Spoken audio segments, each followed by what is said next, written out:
भारतीय डिफेंस उद्योग ने हाल ही में ऑपरेशन सिंदूर के बाद एक खबर के चलते सुर्खियां बटोरी और खबर यह है कि डिफेंस उद्योग ने वित्तीय वर्ष 2025 में डिफेंस निर्यात के सभी पुराने कीर्तिमानों को ध्वस्त करते हुए 23,622 करोड़ रुपए का निर्यात किया, जो कि $2.8 बिलियन के बराबर है।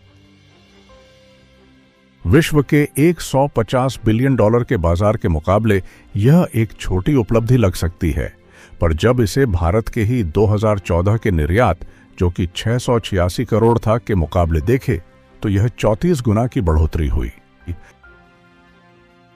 अगर आप एक भारतीय नहीं हैं तो शायद आपको यह बात अच्छी ना लगे, और कुछ देशों को तो इस बात से डर भी महसूस हो सकता है कि भारतीय डिफेंस उद्योग विश्व में सबसे तेज बढ़ते हुए देशों की श्रेणी में आता है।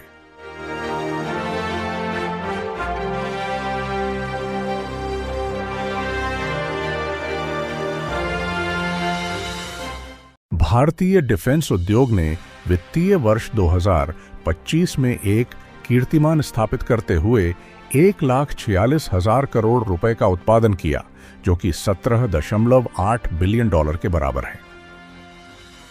ऑपरेशन सिंदूर में भारतीय उत्पादित डिफेंस उपकरणों की सफलता ने यह सुनिश्चित करा है कि भारतीय डिफेंस उत्पादों की मांग निकट भविष्य में ही आसमान छुए और इसके संकेत दिखने भी लगे हैं।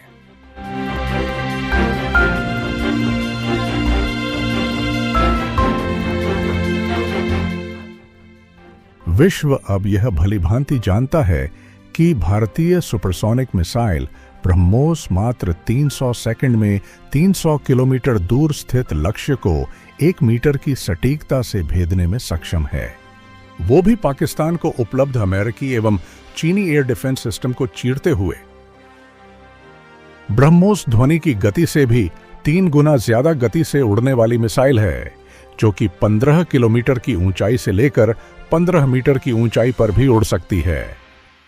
ब्रह्मोस अत्याधुनिक तकनीक से बनी भारतीय मिसाइल है, जो भारतीय नेविगेशन सिस्टम नाविक का उपयोग करती है, जो इसे विश्व की सबसे सटीक सुपरसोनिक क्रूज मिसाइल बनाता है।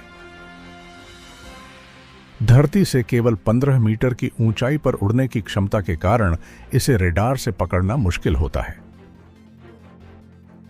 अब यह भी सिद्ध हो चुका है कि भारत का इंटीग्रेटेड एयर डिफेंस सिस्टम भी विश्व में सर्वश्रेष्ठ है, क्योंकि न केवल इसने अमेरिकी F-16 फाइटर प्लेन को रोका है, इसने 100% सटीकता से चीनी मिसाइल P-15 को भी निष्क्रिय किया है। भारत का 5 layer integrated air defence system आसमान से आने वाले खतरे को परखता है और यह निश्चित करता है कि खतरे की गंभीरता के अनुसार सही लेयर को ट्रिगर करे, जिससे छोटे खतरे के लिए बड़ी और महंगी मिसाइल को उपयोग ना करना पड़े। भारत के आकाश एयर डिफेंस सिस्टम ने तुर्की के बख्तियार ड्रोन के खिलाफ अपनी उपयोगिता को भी बखूबी दर्शाया है। इस सफलता को देखते हुए आर्मेनिया ने भारत से इस सिस्टम को खरीदने का प्रस्ताव रखा है। इससे पूर्व सितंबर 2023 में अजरबैजान के साथ युद्ध में आर्मेनिया को बख्तियार ड्रोन ने भारी नुकसान पहुंचाया था। आत्मनिर्भर भारत या मेक इन इंडिया कार्यक्रम के तहत भारतीय सरकार वर्तमान में डिफेंस उद्योग के भारतीयकरण के लिए भरपूर प्रयास कर रही है। हाल ही में राफाल फाइटर जेट बनाने वाली डसॉल्ट एविएशन ने भारत की टाटा एडवांस सिस्टम्स के साथ राफाल फाइटर जेट का फ्यूसलाज और विंग्स बनाने का समझौता किया है। यह मेक इन इंडिया की तरफ एक महत्वपूर्ण कदम है। भारतीय वायुसेना के integrated air command and defence system ने भी ऑपरेशन सिंदूर में अपना कमाल दिखाया है।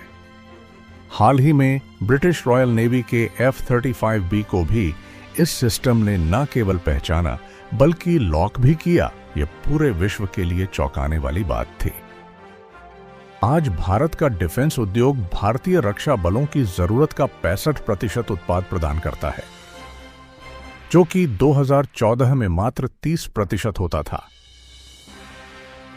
ऑपरेशन सिंदूर में भारतीय डिफेंस उत्पादों की सफलता ने डिफेंस उद्योग के भारतीयकरण को एक नई दिशा एवं ऊर्जा प्रदान की है। निकट भविष्य में यह माना जा सकता है कि भारत ज्यादातर उपकरण स्वयं ही बना सकेगा। वर्तमान में भारत 100 से ज्यादा देशों को डिफेंस उत्पाद निर्यात करता है, जिसमें फ्रांस, अमेरिका और आर्मीनिया प्रमुख हैं। जल्द ही भारत एक प्रमुख डिफेंस निर्यातक के रूप में खुद को स्थापित करने की क्षमता रखता है। संक्षेप में यह कहा जा सकता है कि प्रधानमंत्री श्री नरेंद्र मोदी के दूरदर्शी नेतृत्व में भारत धीरे धीरे एक डिफेंस जायंट बनने की ओर अग्रसर है। यह कहना अतिशयोक्ति नहीं होगी कि निकट भविष्य में भारत डिफेंस के सबसे बड़े आयातक से सबसे बड़े निर्यातक बनने के सफर को पूर्ण करेगा।